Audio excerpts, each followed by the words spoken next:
কিতা কইতাম হারে, আপন জনেও বেশি মারে। সেও মারে আতে, সেও মারে বাতে, সেও মারে মায়া করি, সেও আবার জিদ করি।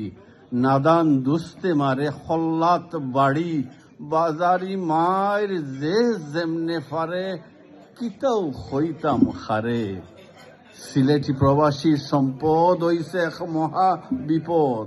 জুড়াইসলা তারা কষ্ট করিয়া, শেষ বয়সও খাইতা আরামে বইয়া। অখন নিজর তাই নিরাগি ঠেখরাইয়া, না ফাররা হইতা, না ফাররা সইতা। মই মামলাত যাইরা না মানজ্জতর ডরে, কিতাও হইতাম হারে। চিন্তায় আসেন প্রবাসী হল, মনে মনে ভাবন জীবন গেল বিফল। গণগোষ্ঠীর খাওয়ানি হইল নিষ্ফল, বহুরুতা ছাড়ার নাই কোনো সম্বল। সকল জাগাত মাতন্য